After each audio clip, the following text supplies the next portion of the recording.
Hello students, welcome back. You are watching Edu Online. Today in this video we are going to discuss our complete introduction of chapter 9, that is application of trigonometry. Important और interesting topic है आपका. important क्यों है? क्योंकि इस topic से आपको 7 marks की प्रॉब्लम इस बार एग्जाम में मिलने वाली है. मोस्ट प्रोबेबली एक प्रॉब्लम आपको 4 मार्क्स और एक आपको 3 मार्क्स की मिले, या फिर अगर 4 की नहीं मिलती है तो उसके जगह आपको 2 प्रॉब्लम 2 मार्क्स की मिलेंगी. ओवरऑल आपको 7 मार्क्स का मटेरियल इस चैप्टर से मिलने वाला है. तो इम्पोर्टेंट है और इजी है. अगर आप इस वीडियो को ध्यान से और लास्ट तक देखते हैं तो हमने इसमें सभी जो इसमें यूज होने वाले टर्म्स हैं उन पर हम डिस्कस करने वाले हैं, और कितनी तरह की प्रॉब्लम्स हमें मिलने वाली हैं एग्जाम में, उन सभी तरह की प्रॉब्लम्स को हम यहाँ पर डिस्कस करेंगे और कैसे हम उन्हें सॉल्व कर सकते हैं, और वह भी हम यहाँ पर देखने वाले हैं. उससे पहले हम देखेंगे कि जो application of trigonometry means trigonometry की जो एप्लीकेशन है वो जो ह्यूमन है वो कब से यूज़ कर रहे हैं. तो एंशियंट टाइम से हम, प्राचीन समय से हम ट्रिग्नोमेट्री को यूज़ कर रहे हैं. पहले ज़माने में लोग ट्रिग्नोमेट्री का इस्तेमाल अर्थ की डिस्टेंस मून या अदर प्लैनेट से कैलकुलेट करने के लिए करते थे. आज की डेट में अगर हम बात करें तो जीपीएस टेक्नोलॉजी में भी हम ट्रिग्नोमेट्री का यूज़ करते हैं, और केवल जीपीएस में ही नहीं बल्कि जो हम कंस्ट्रक्शन करते हैं, बड़ी बड़ी बिल्डिंग्स बनाते हैं, मैप कंस्ट्रक्शन करते हैं, उसमें भी हम ट्रिग्नोमेट्री का इस्तेमाल करते हैं. और केवल यही नहीं, अगर कुछ ऐसी बॉडीज़ हैं जो हमसे बहुत दूर हैं, जैसे अगर कोई एक आइसलैंड है जो समुद्र में है, तो उसकी अगर आपको डिस्टेंस बीच से पता करनी हो कितनी है तो वह भी आप आसानी से ट्रिग्नोमेट्री की मदद से कर सकते हैं. इसके लिए हमें कुछ एंगल्स की ज़रूरत होती है और कुछ साइड कि जो कुछ डिस्टेंस को हमें मेजर करना होता है. जैसे 2 अलग अलग पॉइंट से हमने इस आइसलैंड का जो एंगल है वो मेजर किया, और इन दोनों के बीच की डिस्टेंस है वो हम आसानी से मेजर कर सकते हैं. तो बस इतनी ही इन्फॉर्मेशन से हम इस आइसलैंड की जो डिस्टेंस है वो बीच से कैलकुलेट कर सकते हैं. और ये जो एंगल्स हम मेजर करते हैं, इन एंगल्स को मेजर करने के लिए एक हमारे पास डिवाइस होती है जिसका नाम है थियोडोलाइट. और इसका जो फर्स्ट एवर यूज़ हुआ था वो हमारे इंडिया में ही हुआ था. इंडिया में ग्रेट ट्रिग्नोमेट्री सर्वे हुआ था जब इंडिया ब्रिटिश इंडिया के नाम से जाना जाता था, और ये सर्वे हुआ था 1852 में. इसी सर्वे के दौरान जो हमारी हाईएस्ट माउंटेन है वर्ल्ड में वो डिस्कवर की गई थी. और कौन सी है आप कमेंट में मुझे लिखकर बताएंगे. यस, पॉज करेंगे वीडियो को, कमेंट में लिखकर बताएंगे highest mountain in the world what is it. और इसका जो नाम पड़ा था वो पड़ा था सर जॉर्ज एवरेस्ट के नाम पर. माउंट एवरेस्ट सबसे ऊंची चोटी का नाम है और इसको मेज़र किया गया था 1852 में. और चूंकि जो कमेटी या जो संस्था या जो लोगों का जो टीम है जो इस पर काम कर रही थी, उसको हाइट को मेज़र करने के लिए उसको जो हेड कर रहे थे वो जॉर्ज एवरेस्ट थे, तो इसीलिए उनको ऑनर देने के लिए इसका नाम माउंट एवरेस्ट रखा गया. और ये जो थियोडोलाइट आप यहाँ देख रहे हैं, अगर आप इसको देखना चाहते हैं तो ये आपको अभी भी देहरादून में मिल जाएगा. Museum of the survey of India में ये रखा हुआ है, आप इसे वहाँ जाकर देख सकते हैं. तो ये तो हुआ कुछ ट्रिग्नोमेट्री से रिलेटेड हमारी कुछ जानकारी, कहाँ पर हम इसे पहले से यूज़ कर रहे हैं और क्या डिवाइस है जिसके थ्रू हम एंगल्स को मेज़र करते हैं और कौन कौन सी जगह हम इसको इस्तेमाल कर सकते हैं. अभी अगर हम देखें तो और इसका हम कहाँ पर इस्तेमाल कर सकते हैं, आप इसका कहाँ पर इस्तेमाल कर सकते हैं. अगर आप किसी बिल्डिंग की हाइट को मेज़र करना चाहते हैं लेकिन एक्चुअली इसको मेज़र नहीं करना चाहते, मीन्स इसके ऊपर चढ़कर इसको इंची टेप से नहीं नापना चाहते हैं, तो कैसे करेंगे. Application of trigonometry means trigonometry की मदद से आप ये कर सकते हैं. देखिए इस तरह से आप यहाँ पर ये ट्रायंगल बना सकते हैं, और राइट ट्रायंगल में हम ट्रिग्नोमेट्री रेशियो यूज कर सकते हैं जो हमने इंट्रोडक्शन टू ट्रिग्नोमेट्री में ये सीखा है.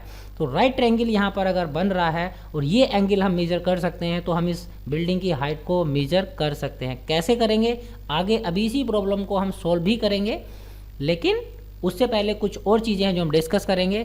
दूसरा और हम इसका कहाँ यूज़ कर सकते हैं, जैसे अगर कोई आपके सामने ब्रोकन ट्री आपको मिले कहीं इस तरह से पड़ा हुआ और आपसे कोई पूछे कि आप इसकी एक्चुअल हाइट बता सकते हैं, तो आप आसानी से बता सकते हैं, क्योंकि यहाँ पर भी हम एक राइट ट्रायंगल फॉर्म कर सकते हैं. और राइट ट्रायंगल यदि यहाँ पर फॉर्म हो सकता है तो यहाँ पर ट्रिग्नोमेट्री रेशियोज यूज हो सकते हैं, और ट्रिग्नोमेट्री रेशियोज यूज हो सकते हैं तो हम इस ट्री की जो एक्चुअल हाइट है वो कैलकुलेट कर सकते हैं. कैसे करेंगे और इसकी जो टर्मिनोलॉजी है वो क्या क्या है, कौन से टर्म्स हैं जो हम इसमें यूज़ करते हैं, एक नज़र उन पर डालते हैं. तो एक तो आपको इसमें बार बार एक वर्ड मिलेगा एंगल ऑफ एलिवेशन, एक मिलेगा आपको एंगल ऑफ डिप्रेशन, और angle subtended bye an object at A point, means कोई ऑब्जेक्ट है और वो किसी पॉइंट पर कोई एंगल सबटेंड कर रहा होगा। तो ये तीन चीज़ें आपको यहाँ पर समझनी है। सबसे पहले बात करते हैं एंगल ऑफ एलिवेशन की। मान लिया कोई आपकी बिल्डिंग है और इस बिल्डिंग के टॉप को कोई ऑब्जर्वर यहाँ खड़ा हुआ ऑब्जर्व कर रहा है, मतलब ऑब्जर्वर आपका नीचे है और जिस ऑब्जेक्ट को वो देख रहा है वो ऑब्जेक्ट ऊपर है। तो इस तरह से जो हम ये लाइन मिलाते हैं ऑब्जेक्ट को और ऑब्जर्वर के आई को मिलाते हुए जो हम लाइन ड्रॉ करते हैं उसे हम कहते हैं लाइन ऑफ साइट। और एक हम यहाँ पर हॉरिजेंटल लाइन ड्रॉ करते हैं जो कि हमारा हॉरिजेंटल प्लेन कहलाता है। बिल्डिंग को रिप्रेजेंट करने के लिए हम एक यहाँ पर वर्टिकल लाइन ड्रॉ करेंगे। तो आप देख रहे हैं यहाँ पर एक ये राइट ट्रायंगल क्रिएट हो गया है और इस राइट ट्रायंगल में ये हमारी लाइन ऑफ साइट है और ये हॉरिजेंटल प्लेन है। तो लाइन ऑफ साइट और हॉरिजेंटल प्लेन के बीच में जो एंगल बनता है that is called angle of elevation. और ये एंगल ऑफ एलिवेशन हो या एंगल ऑफ डिप्रेशन, ये वहीं बनता है जहाँ पर ऑब्जर्वर होता है। ऑब्जर्वर नीचे है तो एंगल ऑफ एलिवेशन यहाँ पर बनेगा, ऑब्जर्वर ऊपर है तो एंगल आपका वहाँ बनेगा। लेकिन जब ऑब्जर्वर ऊपर होता है और ऑब्जेक्ट नीचे होता है तब एंगल ऑफ डिप्रेशन बनता है। ये आपको ध्यान रखना है। एंगल ऑफ एलिवेशन कब बनेगा? जब ऑब्जर्वर नीचे होगा, मतलब देखने वाला नीचे होगा और वो जिस चीज़ को देख रहा होगा वो चीज़ ऊपर होगी, तो तब लाइन ऑफ साइट और हॉरिजॉन्टल प्लेन के बीच में जो एंगल बनेगा उसे हम कहते हैं एंगल ऑफ एलिवेशन।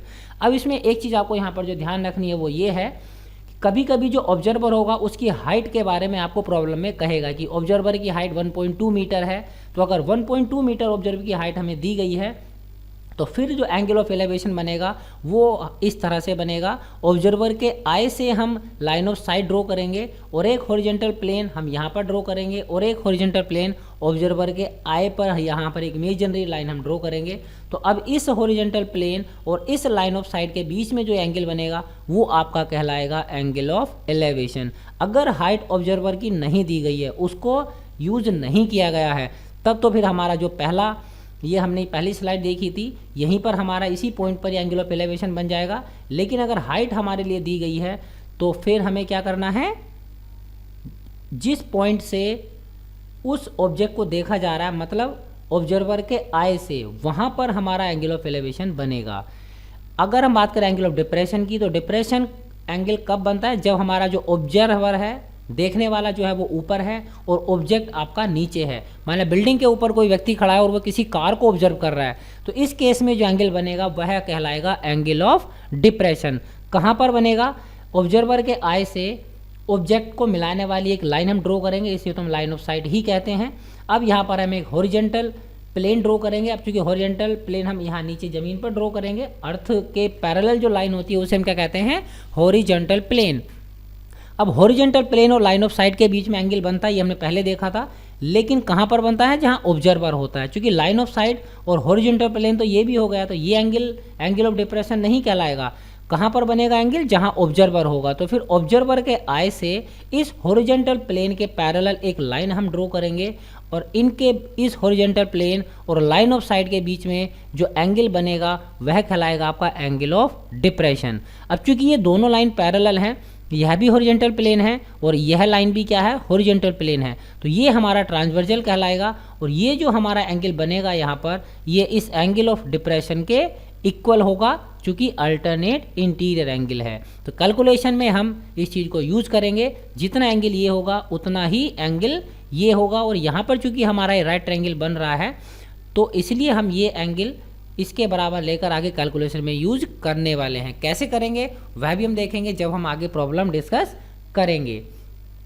अभी एक तीसरा जो हमारा टर्म है वह है angle subtended bye an object. मतलब कोई एक पोल है और यहाँ हमारा कोई ऑब्जर्वर है, इस पोल को देख रहा है, तो यह पोल इस ऑब्जर्वर के आई पर कितना एंगल सबटेंड करेगा, यह पता करने के लिए आपको इस पोल के दोनों एंड पॉइंट को ऑब्जर्वर के आई से मिला देना है। मतलब उस पॉइंट पर मिलाना है जहां पर आपको ये पता करना है कि यह पोल इस पर्टिकुलर पॉइंट पर कितना एंगल सबटेंड कर रहा है। तो इस पोल के दोनों एंड को आपको उस पॉइंट से मिला देना है जहां पर आपको पता करना है। तो इनके बीच में जो बनने वाला एंगल है यह कहलाएगा angle subtended by this pole at this point. I think आपको तीनों चीज़ समझ में आई होंगी। एंगल ऑफ एलिवेशन क्या होता है, एंगल ऑफ डिप्रेशन क्या होता है और angle subtended bye an object क्या होता है।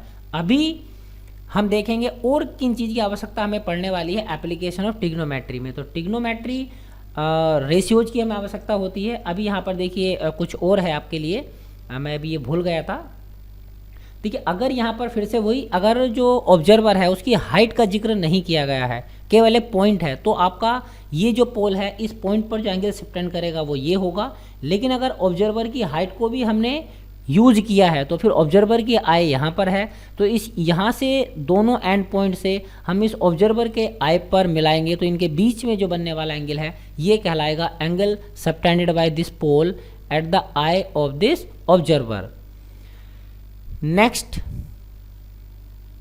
ट्रिग्नोमेट्री रेशियोज की बात करते हैं। ट्रिग्नोमेट्री रेशियोज हम यूज करने वाले इंपॉर्टेंट टूल है, इन्हीं की मदद से हम जो आगे हाइट और डिस्टेंसेस कैलकुलेट करने वाले हैं वो कर पाएंगे। तो इसके लिए भी हमने प्रीवियस वीडियो में डिस्कस किया था। ये जो ट्रिग्नोमेट्री रेशियोज होते हैं, पहला आपको ध्यान रखना है किसी भी राइट ट्रायंगल में हम इन्हें यूज़ करते हैं, और राइट ट्रायंगल में जो हमें ट्रिग्नोमेट्री रेशियोज कैलकुलेट करते हैं वो किसी एक्यूट एंगल के लिए करते हैं। अब देखिए राइट ट्रायंगल है, इसमें ये बी हमारा राइट एंगल है, तो हमारे पास दो एक्यूट एंगल हैं ए और सी। तो जो हम ट्रिग्नोमेट्री रेशियोज कैलकुलेट करेंगे या तो वो एंगल ए के लिए करेंगे या फिर आप एंगल सी के लिए करेंगे। अब एंगल ए की अगर हम बात करें तो एंगल ए के लिए ये जो दो हमारी साइड होंगी जो आपस में परपेंडिकुलर है, इनके कुछ स्पेशल टर्म हैं। ये साइड आपकी कहलाएगी साइड एडजेंस्ट टू एंगल ए, जो ए बी साइड है, चूँकि एंगल ए को बनाने में यूज हो रही है इसलिए ये क्या कहलाएगी side adjacent to angle A. और ये दूसरी साइड है ये कहलाएगी आपकी side opposite to angle A. तो बी सी कहलाएगी side opposite to angle A B कहलाएगी side adjacent to angle A. और ये जो हाइपोटेनियस है, मतलब जो लॉन्गेस्ट साइड है राइट एंगल के सामने की साइड, इसके लिए जो टर्म है हाइपोटेनियस वो फिक्स होता है, ये चेंज नहीं होता है। ऐसे ही अगर आप एंगल सी की बात करेंगे तो जो बी सी है वो कहलाएगी side adjacent to angle C, और जो ए बी है वह कहलाती है आपकी side opposite to angle C. तो जो हमारा सबसे पहला ट्रिग्नोमेट्री रेशियो होता है साइन, ये कौन कौन सी साइड्स के बीच में होता है। जिस एंगल के लिए आप कैलकुलेट कर रहे हैं ये उस एंगल के अपोजिट साइड और हाइपोटेनस का रेशियो होता है। और कोस किस किस का रेशियो होता है, जिस एंगल के लिए आप कैलकुलेट कर रहे हैं, जैसे ए के लिए कैलकुलेट कर रहे हैं तो उस एंगल के जो एडजेंस्ट साइड होगी, साइड एडजेंस्ट टू एंगल ए मतलब ए बी, और हाइपोटेनस का रेशियो होता है। और टेन जो हमारा रेशियो होता है वो होता है side opposite to that angle for which we are calculating the trigonometry ratio and the side adjacent to that particular angle. Now here we are calculating the trigonometry ratio tan for angle A.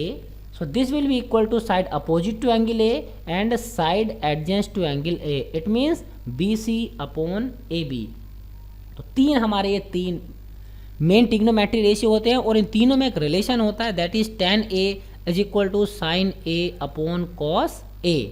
अब इसमें से हमें कौन सा trigonometry ratio use करना है वो depend करता है सिचुएशन पर।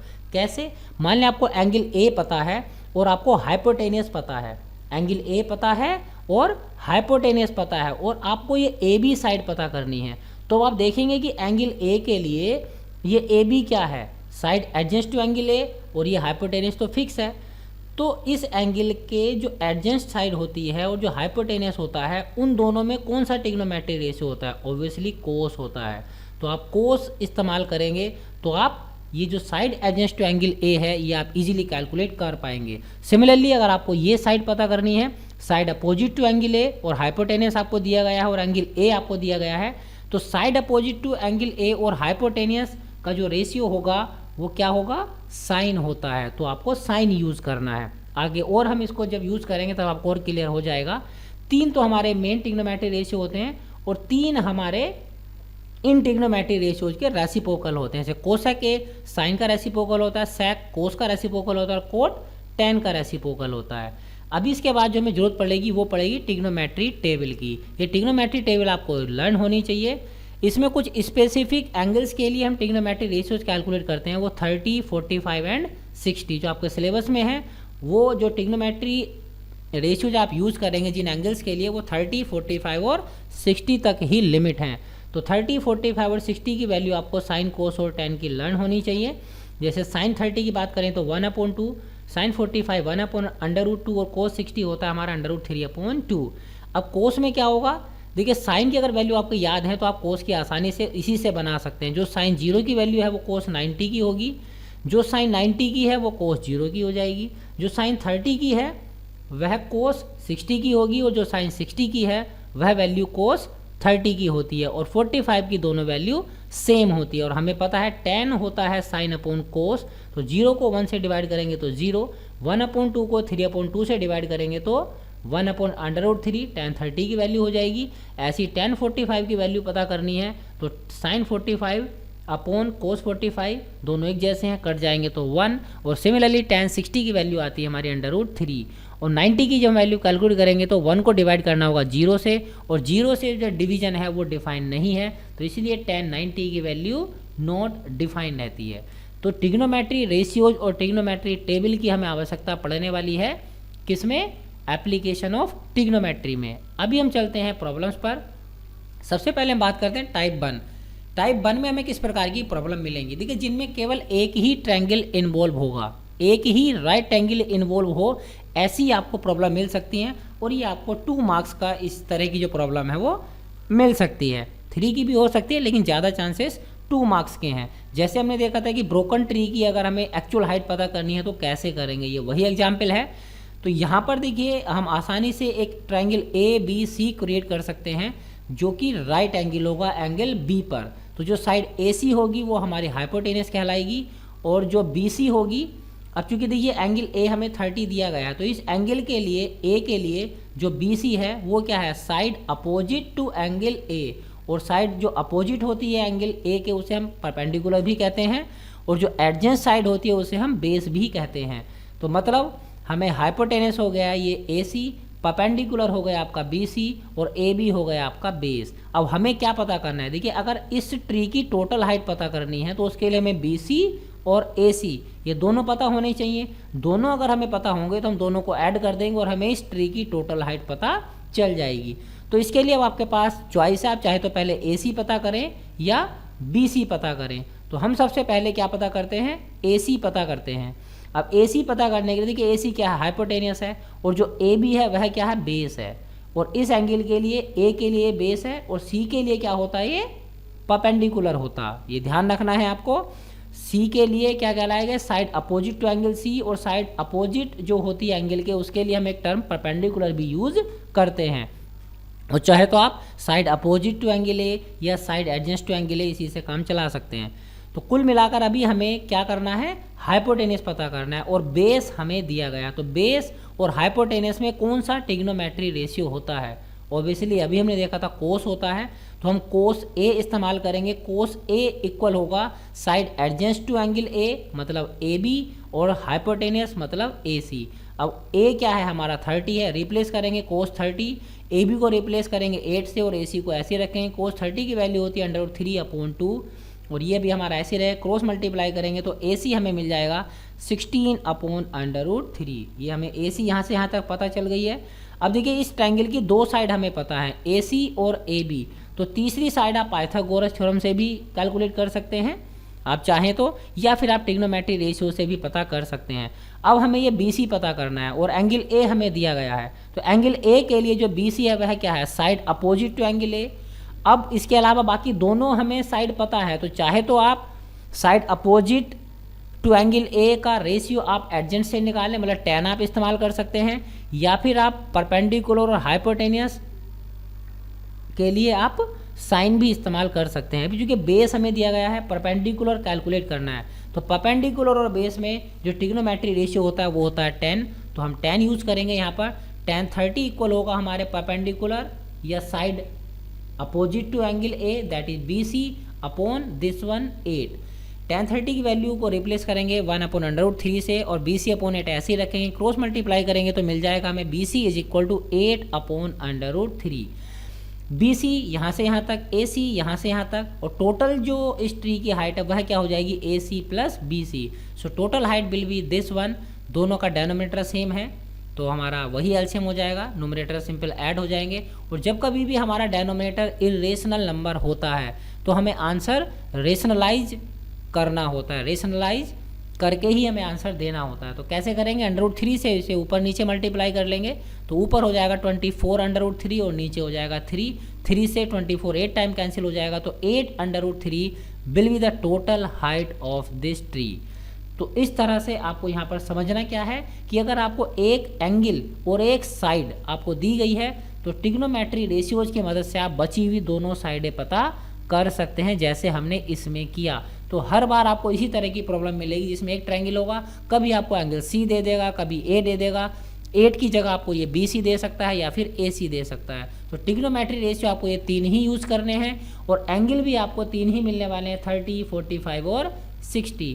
नेक्स्ट हम दूसरी प्रॉब्लम देखते हैं जिसमें एक ही ट्रायंगल इन्वॉल्व होगा। जैसे बिल्डिंग वाला हमने देखा था कि कोई बिल्डिंग से कोई व्यक्ति कुछ दूर खड़ा है और बिल्डिंग के टॉप को देखता है तो एंगल ऑफ एलिवेशन बनता है 60 डिग्री। इस तरह से प्रॉब्लम आपको मिल सकती है और वह व्यक्ति उस बिल्डिंग से जो उस व्यक्ति की डिस्टेंस है वो 50 मीटर है, तो हमें बिल्डिंग की हाइट पता करनी है।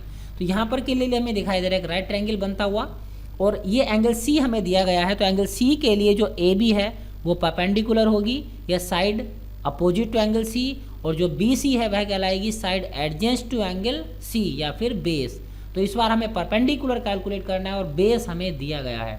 तो परपेंडिकुलर और बेस में कौन सा ट्रिग्नोमेट्री रेशियो होता है, अभी हमने यूज़ किया tan होता है। तो tan 60 लगाएंगे हम, तो परपेंडिकुलर मतलब AB और बेस मतलब BC। तो AB/BC मतलब 50, tan 60 की वैल्यू होती है √3, क्रॉस मल्टीप्लाई करेंगे तो हमें हाइट ऑफ द बिल्डिंग मिल जाएगी, दैट इज 50 √3। आपको हाइट ऑफ द बिल्डिंग भी पूछ सकता है या फिर यह भी कह सकता था कि कोई बिल्डिंग है उस पर हमने कोई सीढ़ी लगाई है और जो सीढ़ी है, जो लैडर है वो ग्राउंड से इतना एंगल बना रही है, तो लेंथ ऑफ द लैडर पता कीजिए। लेंथ ऑफ द लैडर कौन सी होती, फिर ये AC हो जाती। अब AC पता करनी होती हमें, तो ये हमें क्या दिया हुआ है, बेस, और ये क्या हो जाता है, हाइपोटेनियस। तो बेस और हाइपोटेनियस में कौन सा ट्रिग्नोमेट्री रेशियो होता है वो आपको मुझे कमेंट में लिखकर बताना है कि बेस और हाइपोटेनियस में कौन सा ट्रिग्नोमेट्री रेशियो होता है जो हम यहाँ पर यूज करते। नेक्स्ट, अब देखिए अगर हमें जैसे ये वाले केस में हमने देखा अभी कि यहाँ पर एक पॉइंट से जो एंगल था वो हमें दिया गया था, लेकिन कभी कभी हमसे कह सकता है कोई ऑब्जर्वर है, कोई व्यक्ति है और वो यहाँ से देख रहा है, उसकी हाइट हमें दी गई है। जैसे मान लिया कोई व्यक्ति है जिसकी हाइट है 1.5 मीटर और बिल्डिंग के टॉप को देखता है तो एंगल ऑफ एलिवेशन बनता है 60 डिग्री और उस व्यक्ति की जो बिल्डिंग से डिस्टेंस है वह है 50 मीटर। तो यहाँ पर हमें थोड़ी सी कंस्ट्रक्शन करनी होगी। जो एंगल बनेगा वो I पर बनेगा। जब एंगल ऑफ एलिवेशन हम समझ रहे तब भी हमने देखा था कि जहाँ पर ऑब्जर्वर होता है वहाँ पर हमारा एंगल ऑफ एलिवेशन या डिप्रेशन बनता है और जिस पॉइंट से देखा जाता है उसी पॉइंट पर बनता है। पैरों से तो देखेगा नहीं, ये आंखों से देखेगा, तो इसलिए एंगल कहाँ बनेगा, इसकी आइज पर बनेगा। अगर ये पैर से देखता तो इसके पैर पर बनता। तो अभी क्या करेंगे, इसकी आइज से हमने हॉरिजॉन्टल लाइन ड्रॉ की, तो ये जो यहाँ से यहाँ तक होगा ये क्या होगा, रेक्टेंगल हो जाएगा और रेक्टेंगल में अपोजिट साइड इक्वल होती है। तो ये 50 है तो ये भी 50 हो जाएगा और ये 1.5 सेंटीमीटर है तो यह भी 1.5 सेंटीमीटर होगा। अब यहाँ पर जो हमें ये ट्रायंगल दिखाई दे रहा है ऊपर, इस ट्रायंगल में हम ट्रिग्नोमेट्री रेशियो यूज कर सकते हैं और आसानी से हम यहाँ से यहाँ तक की जो बिल्डिंग की हाइट है वो पता कर सकते हैं। देखिए फिर से हमें बेस दिया गया है और हाइट हमें पता करनी है। इस बार आपकी पूरी बिल्डिंग की हाइट एक बार में नहीं आएगी, इतनी हाइट आपको यहाँ से यहाँ तक मिलने वाली है और जो जितनी यहाँ से यहाँ तक होगी उसमें आप ये 1.5 ऐड कर देंगे तो आपको इस बिल्डिंग की टोटल हाइट मिल जाएगी। तो ये आपको ध्यान रखना है। अगर ऑब्जर्वर की हाइट को इंट्रोड्यूस किया गया है प्रॉब्लम में तो उसको हमें इस तरह से यूज करना है। उसके हाइट के बराबर हम यहाँ पर ये हाइट पर एक पैरेलल लाइन ड्रॉ कर लेंगे और फिर ये जो ऊपर ट्रायंगल बना इसमें हमें ट्रिग्नोमेट्री रेशियो यूज करने होते हैं। नेक्स्ट जो टाइप 2 होगा उसमें क्या होगा, हमारे पास 2 ट्रायंगल मिलेंगे। जैसे कि कोई एक व्यक्ति है वो एक बिल्डिंग के ऊपर देख रहा है कोई पॉइंट, तो उसका एंगल ऑफ एलिवेशन 60 बन रहा है, बिल्डिंग से थोड़ी दूर चला जाता है 40 मीटर। अब अगर टॉप को देख रहा है तो एंगल ऑफ एलिवेशन बन रहा है 30 और ये आपके एनसीईआरटी का एग्जाम्पल ही है। तो आप अब हमसे इसमें पूछ सकता है कि जो इसकी हाइट है वो कितनी है, बिल्डिंग हो सकता है, टावर हो सकता है, कुछ भी हो सकता है, ये हाइट कितनी है। और दूसरा हमसे यह भी पूछ सकता है कि ये जो पहला वाला पॉइंट है ये यहाँ से कितनी दूर है। तो अब देखिए हमारे पास 2 वेरिएबल हो जाएंगे। अब हमने मान लिया कि यहाँ से यहाँ तक x है और यहाँ से यहाँ तक h है, तो 2 वेरिएबल हमारे पास हो गए हैं, एक इसकी हाइट मतलब h और एक यहाँ से यहाँ तक की डिस्टेंस x। ध्यान से समझना है आपको, जब 2 वेरिएबल हमारे पास होते हैं तो उनकी वैल्यू फाइंड करने के लिए हमें दो इक्वेशन चाहिए होती हैं। अब देखिए यहाँ से हम आसानी से दो इक्वेशन क्रिएट कर सकते हैं। पहले हमारे पास एक ट्रायंगल हमें यहाँ पर बनता दिखाई दे रहा है, right triangle A B C. एक बार हम इसमें ट्रिग्नोमेट्री रेशियो यूज करेंगे। परपेंडिकुलर है हमारे पास और बेस है। इस एंगल के लिए सी के लिए ये परपेंडिकुलर होगा, अपोजिट साइड है, और ये एडजेंट साइड है, तो ये क्या कहलाएगा, बेस। तो परपेंडिकुलर और बेस में कौन सा ट्रिग्नोमेट्री रेशियो होता है, 10 होता है। तो tan 60 हो जाएगा आपका h/x। tan 60 की वैल्यू रखेंगे √3, क्रॉस मल्टीप्लाई करेंगे तो h की वैल्यू आपको मिल जाएगी √3x। इसको हम बोल देंगे इक्वेशन नंबर 1। अब हमें क्या करना, अब ये दूसरा जो हमारा बड़ा ट्रायंगल है ABD, इसमें भी तो हम ट्रिग्नोमेट्री रेशियो इस्तेमाल कर सकते हैं। इस एंगल 30 के लिए ये आपका परपेंडिकुलर होगा और जो बेस होगा वो यहाँ से यहाँ तक हो जाएगा, B से D तक, मतलब 40 + x। अब इसमें इस्तेमाल करेंगे tan 30 = h/40 + x। tan 30 की वैल्यू को रिप्लेस करेंगे 1/√3 से, और h को अभी ऐसे ही रहने देते हैं। और अब क्या करेंगे, यहाँ से क्रॉस मल्टीप्लाई किया हमने तो √3h = मिल गया हमें 40 + x। And this is the equation number 2। दो ट्रायंगल थे, यहाँ से हमने दो इक्वेशन बना ली। अब लीनियर इक्वेशन इन 2 वेरिएबल हमने पूरा एक चैप्टर पढ़ा है। अगर दो वेरिएबल हमारे पास, दो इक्वेशन है, तो हम उन्हें आसानी से सोल्व कर सकते हैं। एक मेथड हमने वहाँ पर पढ़ा था, सब्स्टिट्यूशन मेथड, मतलब एक इक्वेशन से एक वेरिएबल की वैल्यू दूसरे वेरिएबल के टर्म में निकालते हैं और दूसरी इक्वेशन में हम रिप्लेस कर देते हैं। तो यहाँ से हमने h की वैल्यू ऑलरेडी निकाली हुई है, दैट इज √3x। वो हम यहाँ पर h की जगह रिप्लेस कर देंगे तो हमें क्या मिलेगा, √3 तो पहले से ही था, h की जगह हमने यहाँ पर रखा √3x, तो ये हो जाएगा आपका √3 × √3x और प्लस 40x। √3 की मल्टीप्लाई √3 से करेंगे तो 3 आएगा, तो ये 3x = 40 + x। सिंप्लीफाई करेंगे तो हमें x की वैल्यू मिल जाएगी, दैट इज 20। मतलब इस C पॉइंट की डिस्टेंस हमें यहाँ से पता चल गई है। और ये जो इक्वेशन नंबर 1 है, यहाँ पर h = √3x था, तो x की वैल्यू हमारे पास आ गई है। तो ये वैल्यू अगर हम यहाँ पर रिप्लेस कर देंगे तो हमें h की वैल्यू भी मिल जाएगी। नेक्स्ट टाइप 2 में आपको किस तरह के मिल सकते हैं। अब जैसे वहाँ पर तो हमने बिल्डिंग एक थी और जो हमारे पॉइंट थे वो दो हो गए थे। अब यहाँ पर पॉइंट एक रहेगा और इसी बिल्डिंग को हम दो बार में देख सकते हैं। मतलब पहले ये जो कोई एक बिल्डिंग है, इसके ऊपर कोई पोल लगा हुआ है। अब आपको इससे कहने के कई तरीके हो सकते हैं कि इस बिल्डिंग के टॉप को देख रहा है तो एंगल ऑफ एलिवेशन आपका 30 डिग्री बन रहा है। या आप ऐसे भी कहा जा सकता है कि फ्लैग के बॉटम को देख रहा है तो एंगल ऑफ एलिवेशन 30 बन रहा है। अब दोनों चीज़ एक ही हैं, फ्लैग का बॉटम भी और बिल्डिंग की टॉप भी। तो मतलब ये जो बी पॉइंट है इसका एंगल ऑफ एलिवेशन 30 है और जो ये डी पॉइंट है इसका जो एंगल ऑफ एलिवेशन हमें 45 दिया गया है।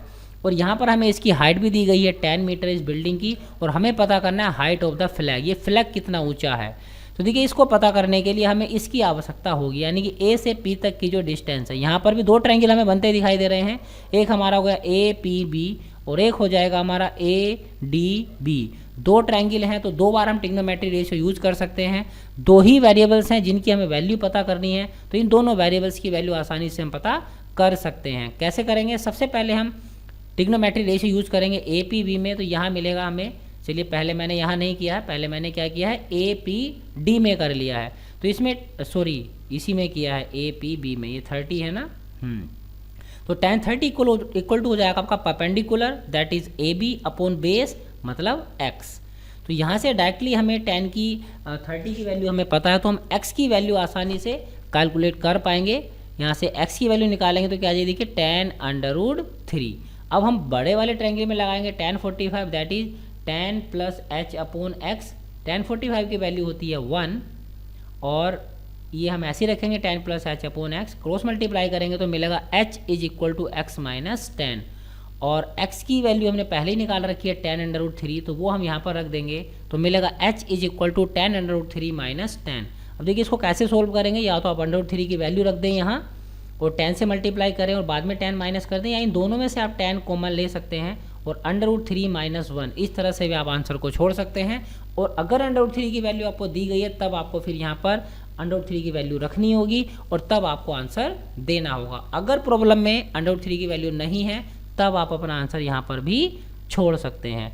तो ये हो गए आपके टाइप 2 की प्रॉब्लम, जिसमें आपको दो ट्रायंगल मिलेंगे और दो वेरिएबल की या तो वैल्यू पूछेगा या एक की भी पूछ सकता है, लेकिन उस एक की निकालने के लिए भी हमें दूसरी की आवश्यकता पड़ती है। तो कुल मिलाकर आपको दोनों की ही वैल्यू निकालनी होती है। जैसे यहाँ हाइट निकालने के लिए हमें इस x की वैल्यू निकालनी पढ़ ली। तो आपसे ये भी पूछ सकता है पी पॉइंट इस बिल्डिंग से कितना दूर है, और हाइट ऑफ द पोल भी आपसे या हाइट ऑफ द फ्लैग भी आपसे इसमें पूछ सकता है। तो जो भी पूछेगा वो हम बता सकते हैं। अब देखिए यहाँ पर हमने इसकी वैल्यू भी रखी है √3 की, तो 1.732 माइनस 1 और सिंप्लीफाई करेंगे इसको तो मिल जाएगा हमें 7.32। तो the height of the flag will be 7.32। Unit का जरूर आप ध्यान रखेंगे, जैसे मीटर में है तो आपको यहाँ पर मीटर लिखना है। अभी देखिए और इस तरह के आपको मिल सकते हैं कि जैसे कोई एक बिल्डिंग है और ये एक दूसरी बिल्डिंग है। एक दूसरी बिल्डिंग पर जो बैठा हुआ व्यक्ति है, मान लीजिए बड़ी वाले या टावर पर बैठा है, वो टावर से इस बिल्डिंग के फुट को देख रहा है तो एंगल ऑफ डिप्रेशन 45 बन रहा है, और इसके टॉप को देख रहा है तो एंगल ऑफ डिप्रेशन 30 बन रहा है। तो ये हमारी बिल्डिंग हो गई। यहाँ से ये दोनों लाइन ऑफ साइट हम ड्रॉ करेंगे। एक हॉरिजॉन्टल प्लेन हमने यहाँ ड्रॉ किया इस AC के पैरेलल, तो ये देखिए दो एंगल हमारे यहाँ बने। तो जितना एंगल हमारे 45 है उतना ही ये हो जाएगा हमारा 45 अल्टरनेट इंटीरियर एंगल, और जितना हमारा ये है 30 डिग्री उतना ही हमारा हो जाएगा यहाँ से 30 डिग्री। अब इसमें हमें क्या दिया हुआ है, इस AB की हमें यानी इस बिल्डिंग की हाइट दी हुई है, और हमें पता करना है कि इसकी हाइट इस PC हमसे पूछ सकता है या इन दोनों बिल्डिंग के बीच में कितनी डिस्टेंस है ये हमसे पूछ सकता है। तो आप क्या करेंगे, देखिए ये 8 है तो ये भी 8 हो जाएगी, ये x है तो आपकी ये है भी x हो जाएगी। और इसको अगर हमने मान लिया h, तो आप देखेंगे दो ही वेरिएबल आपके पास h और x, और दो ट्रायंगल आपको बनते हुए दिखाई दे रहे हैं। एक आपको ट्रायंगल बन रहा है PBD, इसमें आप tan 30 लगाएंगे तो h और x में एक रिलेशन मिल जाएगा। h की वैल्यू आप x के टर्म में निकाल लें या x की वैल्यू आप h के टर्म में कैलकुलेट कर लें, और उसके बाद हम लगाएंगे ट्रायंगल APC में। APC में लगाएंगे तो यहाँ से जो परपेंडिकुलर होगा इस 45 के लिए ये परपेंडिकुलर और ये बेस, तो फिर से आपको tan ही यूज़ कर रहा है दोनों ट्रायंगल में। और ये पूरी साइड जब आप रखेंगे तो ध्यान रखेंगे पूरी h+8 होगी। नेक्स्ट, अभी जो हमारा नेक्स्ट जो टाइप है वो है क्या है, देखिए यहाँ पर आपको इस तरह की प्रॉब्लम्स मिलेंगी कि कोई क्लाउड है और वो ऊपर हम क्लाउड को देख रहे हैं, उस क्लाउड की जो इमेज है वो नीचे कोई झील है, पानी की झील है, पानी का तालाब है, उसमें आपको दिखाई दे रही है। तो यहाँ पर हमें एक चीज़ का ध्यान रखना है, कोई भी जो ऑब्जेक्ट वाटर लेवल से जितना ऊपर होगा, जैसे यहाँ से अगर हम देखें तो ये वाटर लेवल से इतना ऊपर है, तो जितना ये ऊपर है इसकी जो इमेज हमें यहाँ पर ये दिखाई दे रही है उतनी ही नीचे दिखाई देती है। मान लो यहाँ से ये 100 मीटर ऊपर आपको इसकी हाइट दिखाई दे रही है, तो जो नीचे आपको इमेज दिखाई देगी यह भी कितनी होगी, इस वाटर लेवल से 100 मीटर नीचे ही होगी। तो ये आपको ध्यान रखना है, ये आपको क्वेश्चन में दिया नहीं जाएगा, ये आपको अपने पास से इस्तेमाल करना होगा कि जो हाइट है, जितनी इस माउंटेन की हाइट है उतनी ही इस माउंटेन की जो पीक है उतनी ही गहराई में आपको यहाँ पर दिखाई देगी। तो इससे रिलेटेड जो प्रॉब्लम मिलेंगी वो आपको इस तरह से मिलेंगी, जैसे मान लिया कोई एक लेक है, उस लेक से 60 मीटर ऊपर कोई व्यक्ति बैठा है और वो किसी क्लाउड को देख रहा है, तो उस क्लाउड का जो एंगल ऑफ एलिवेशन है वह 30 डिग्री बन रहा है, और इस क्लाउड का जो इमेज है वो नीचे झील में पानी के अंदर हमें दिखाई दे रही है, तो उस रिफ्लेक्शन का जो एंगल ऑफ डिप्रेशन बन रहा है, अब देखिए ऊपर की तरफ देख रहा था तो एंगल ऑफ एलिवेशन बन रहा था, अब नीचे की तरफ देखेगा तो एंगल ऑफ डिप्रेशन बनेगा। तो उस क्लाउड का जो शैडो है वाटर में, उसका जो एंगल ऑफ डिप्रेशन है वो 60 डिग्री है। तो और ये हमें 60 मीटर दिया हुआ है, तो आपसे पूछ सकता है कि जो क्लाउड है वो कितने ऊपर है, क्लाउड की जो हाइट है वो कितनी है। अब अगर हमने मान लिया कि जो क्लाउड है वो h मीटर ऊपर है, तो जो इसकी परछाई नीचे बनेगी वाटर लेवल से वह भी h मीटर नीचे ही होगी, ये आपको ध्यान रखना है। और अगर ये पूरी h है और ये 60 मीटर है तो ये भी 60 मीटर होगी, और यहाँ से यहाँ तक आपकी हो जाएगी h-60। अब आप देखेंगे दो ही वेरिएबल हैं, एक h और एक x, यहाँ से यहाँ तक हमने x मान लिया, और दो ही हमारे पास ट्रायंगल बनते हुए दिखाई दें। एक ट्रायंगल तो हमारे पास यहाँ पर बन रहा है, इसमें आप इस एंगल के लिए अगर बात करें तो ये परपेंडिकुलर होगा और ये बेस होगा, और परपेंडिकुलर और बेस में tan हमारा ट्रिग्नोमेट्री रेशियो होता है, तो वह हम यूज़ करेंगे। और अगर हम दूसरे ट्रायंगल की बात करें तो हमारे पास दो ट्रायंगल्स हैं, चाहे तो आप OFD में इस्तेमाल कर सकते हैं। यहाँ पर ये एंगल के लिए अगर हम बात करेंगे 60 एंगल है, तो इसके लिए जो हमारी ये FD है ये परपेंडिकुलर होगी, मतलब साइड अपोजिट टू एंगल 60, और ये जो OF है ये हमारा बेस का काम करेगी, मतलब साइड एडजेंस्ट टू एंगल 60। तो चाहे तो आप यहाँ पर इसमें tan इस्तेमाल कर लें तो एक इक्वेशन आपको यहाँ से मिल जाएगी। अब उसके लिए ये यहाँ से F से D तक कितना हुआ, यहाँ से यहाँ तक H था, E से D तक हमारा H है, और ये ई एफ हमारा कितना है 60, तो एफ डी कितना हो जाएगा एच प्लस 60। या फिर आप इस ट्रायंगल में इस्तेमाल कर सकते हैं, क्योंकि ये एंगल 60 है और ये ओ एफ पैरेलल है बी डी के, तो ये 60 है तो ये एंगल भी 60 होगा। और ये हमारी जो ओ एफ है वो एक्स है, तो बी डी भी एक्स होगी, क्योंकि यहाँ से यहाँ तक ये ओ एफ डी बी क्या होगा रेक्टेंगल होगा। तो अब हम इस ट्रायंगल में इस्तेमाल कर सकते हैं ओ बी डी में। तो इस एंगल के लिए ये जो हमारी साइड है ये परपेंडिकुलर होगी, एच प्लस 60 ही होगी जितनी ये थी, और ये बी डी हमारी एक्स होगी। तो कुल मिलाकर हमें अगर हमारे दो ट्रायंगल इन्वॉल्व हो रहे हैं तो वहाँ पर हमें 2 बार ट्रिग्नोमेट्री रेशियो यूज़ करने होंगे और 2 इक्वेशन बनानी होंगी। 2 वेरिएबल होंगे हमारे पास, एक वेरिएबल की वैल्यू को दूसरे वेरिएबल के टर्म में हम पहले इक्वेशन से निकाल लेंगे और दूसरे में उसको रिप्लेस कर देंगे, और इस तरह से हम दोनों वेरिएबल्स की वैल्यू को पता कर सकते हैं। यहाँ पर भी आप एक ट्रायंगल ये बन रहा है आपका, यहाँ से tan 30 लगाएंगे, इसमें tan 60 लगाएंगे, h और x में जो रिलेशन यहाँ से आएगा और एक रिलेशन आपको यहाँ से मिलेगा, दोनों को सोल्व करेंगे तो h और x इन दोनों की वैल्यू पता कर सकते हैं। और h की वैल्यू अगर आपको मिल जाती है तो that will be the height of the cloud from the level of the lake. Lake के लेवल से जो क्लाउड की हाइट होगी वो आप आसानी से बता पाएंगे। और इसी से रिलेटेड एक दूसरी प्रॉब्लम है, देखिए यहाँ पर क्वेश्चन वही है लेकिन थोड़ी जो यूनिट्स हैं या जो वैल्यूज हैं वो चेंज हैं। अब यहाँ पर क्या है कि कोई व्यक्ति 20 मीटर ऊपर बैठा है लेक से, तो ये बी ई हो गया हमारा लेवल ऑफ द लेक, और ये बी ए हो गई हमारी जो हाइट है जितने ऊपर व्यक्ति बैठा है। अब यहाँ से किसी क्लाउड को ये ऑब्जर्व कर रहा है तो उसका एंगल ऑफ एलिवेशन 30 है, और इस क्लाउड की जो शैडो है उसको देख रहा है तो उसका एंगल ऑफ डिप्रेशन 60 है। तो देखिए यहाँ पर भी फिर से हमें 2 ट्रायंगल बनते हुए दिखाई दे रहे हैं। एक ट्रायंगल हमारा ये बन रहा है ए डी सी और एक हमारा बन रहा है ए डी एफ।